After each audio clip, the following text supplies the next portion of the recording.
Karthik Seshan. Is Senior Manager, Policy and Insights, Janagraha. The need for gender equity in urban bureaucracy. India is in the midst of a profound urban transformation. By 2050, over 800 million people, about half the population, will live in cities, making India the largest driver of global urban growth. As cities expand spatially, economically and demographically, they are rewriting the social contract of a modern India and shaping the future of its democracy and development.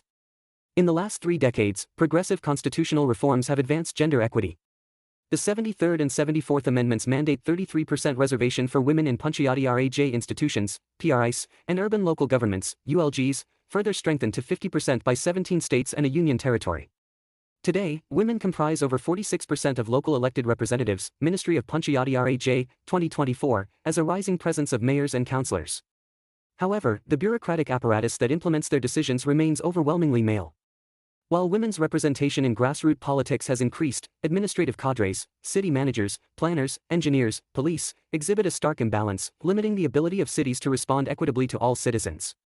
As we invest in highways, metros, and smart cities, we overlook a foundational aspect of inclusive development: gender equity in bureaucracy. The bureaucratic gender gap. Despite more women entering the civil services, the urban administrative architecture remains male-dominated.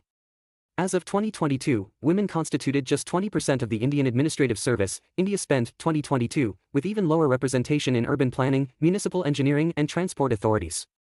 In policing, only 11.7% of the national force are women, Bureau of Police Research and Development, 2023, and often confined to desk roles. This gap is cause for concern. In cities, the engagement of women is different. They rely more on public transport, make multi-stop journeys for work and caregiving, and depend on neighborhood-level infrastructure. An Institute for Transportation and Development Policy and Safedipin study found that 84% of women in Delhi and Mumbai use public or shared transport. It was 63% for men. Yet, urban planning prioritizes megaprojects over safe, accessible, neighborhood-level mobility. A 2019 Safedipin audit across 50 cities found over 60% of public spaces were poorly lit. With few women in policing, community safety initiatives often fail to resonate with women. This underrepresentation is not superficial, it affects outcomes. Women officials bring perspectives shaped by lived realities. Studies by the Indian Council for Research on International Economic Relations and UN Women show that they prioritize water, health and safety, and improve public trust in law enforcement through empathetic enforcement. Gender-sensitive design requires gender-diverse institutions. Missed opportunity in gender budgeting.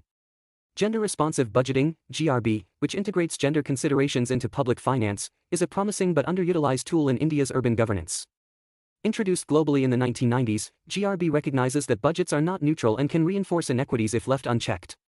India adopted a gender budget statement in 2005 to 2006, with Delhi, Tamil Nadu and Kerala leading efforts. Delhi has funded women-only buses and public lighting. Tamil Nadu applied GRB across 64 departments in 2022 to 23. And Kerala embedded gender goals through its People's Plan campaign.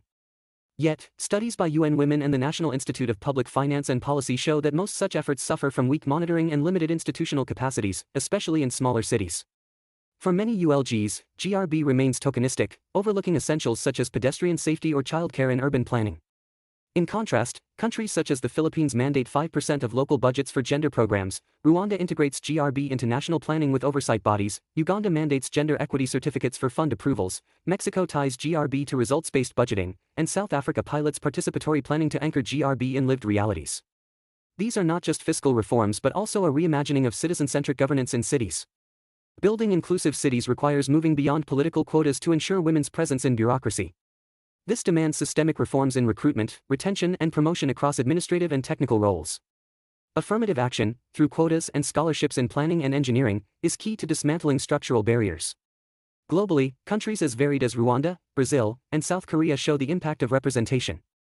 Rwanda boosted maternal health and education spending, Brazil prioritized sanitation and primary health care, South Korea's gender impact assessments reshaped transit and public spaces, and Tunisia's parity laws gave women more technical roles, improving focus on safety and health.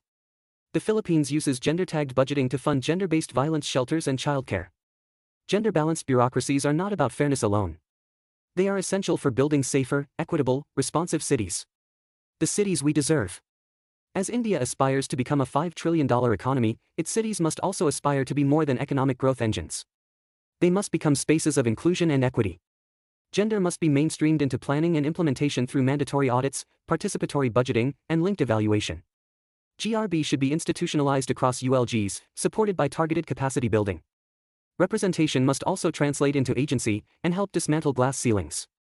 Local gender equity councils and models such as Kudumbashree offer templates, especially for small and transitioning cities. Women are already reshaping governance as elected leaders.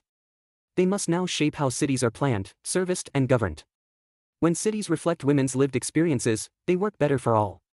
To build cities for women, we must start by building cities with women.